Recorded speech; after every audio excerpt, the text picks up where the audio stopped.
Do you think you could go through whatever Job went through in the book of Job? Whew. I feel like in almost every situation, like I could trust God through. But I've always said, Lord, please don't test me in the area of losing my children. That is on a whole nother level of, I mean, of course I still trust them and have faith in them, but I just don't want to find out. Find out, yeah. Careful what you wish for or what you pray for. Yeah. Because you will get tested. Yeah. What's your favorite person in the Bible?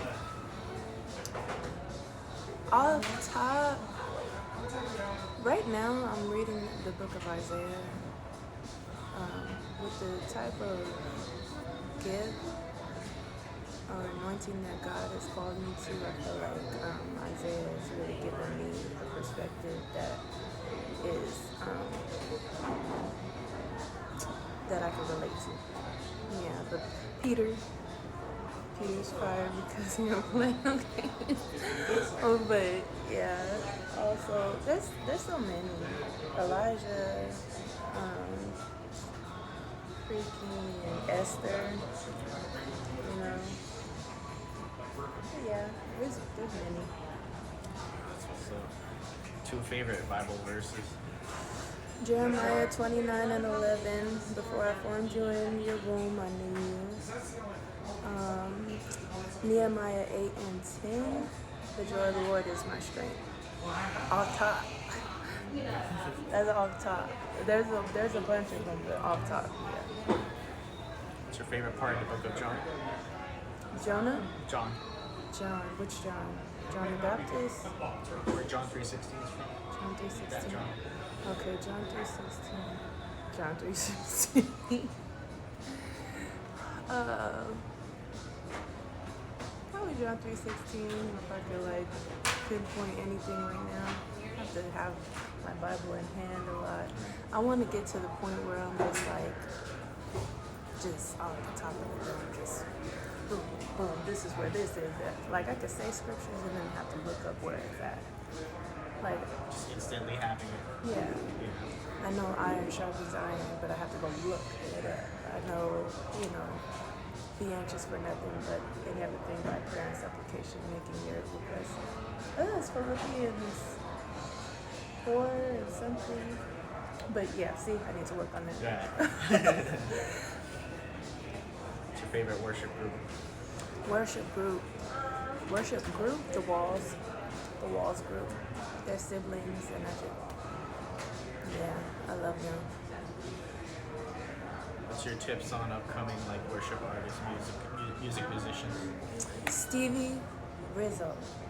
He's really fire.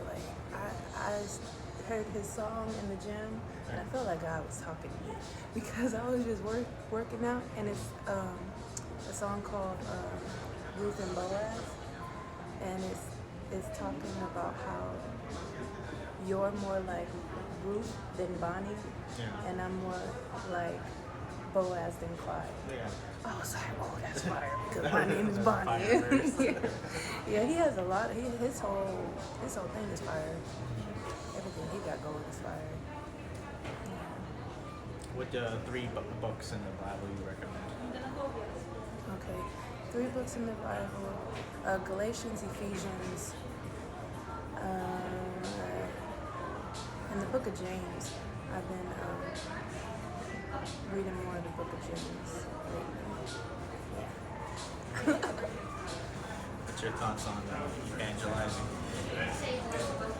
What you was talking about today, about being a fisher,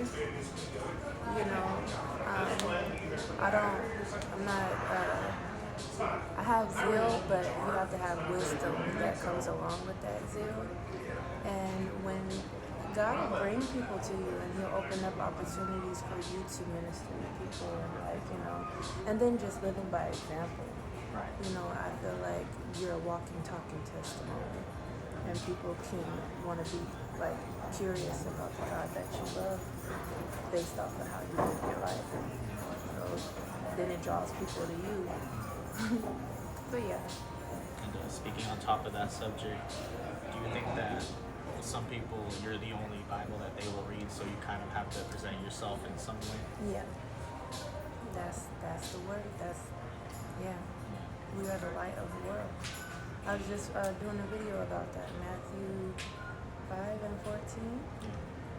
You are like a city on a hill. Yeah. It always reminds me of over there. That yeah. So how does the Bible has taught you about leadership in your life? How has the Bible taught me about leadership? I've always been like this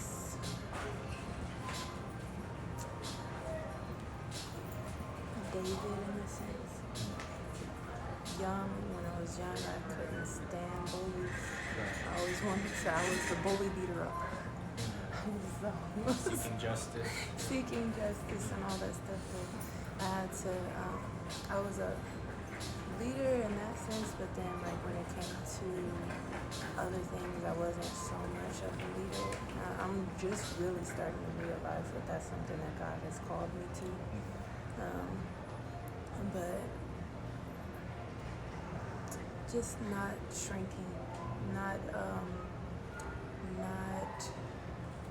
sitting on my talents, not sitting on the gifting that God has given me. I think you are able to lead by example by just going forward. Basically, you're using the time that God gave you, but you're using it wisely. Yeah. Because definitely, now I'm going to bed at like 7, 8:30. But I'm getting up at 3 o'clock in the morning because that's what God has called me to. I was like, well, if He's gonna keep on waking me up at 3 o'clock in the morning, There's to pray, reasons. yeah. So I do that. I work out, and I hallelujah.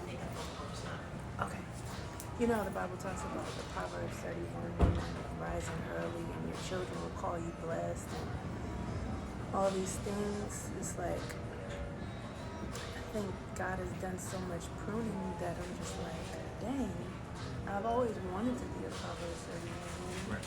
but now I'm actually seeing the fruit of, that because of what God has pruned out of my life and built in my character.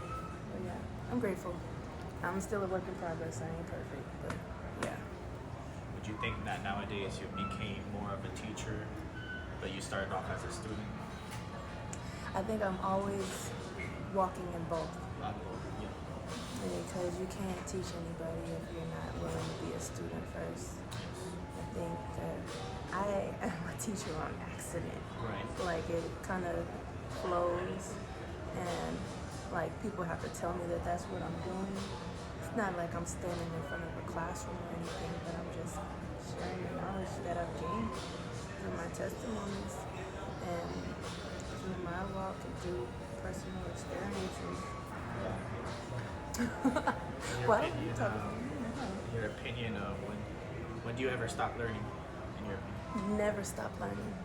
You always have to be a student. You always have to be have an ear to hear, and like always be aware and alert and watchful, and like through hard times, through good times, always recognizing that there's something that I'm supposed to be learning at all times. That's what I'm learning. Yeah. it's good. That's called maintaining vision. Yeah. Always have them. All right, kid. So in general, what was the biggest lesson you learned from this year? Walk by faith and not by sight.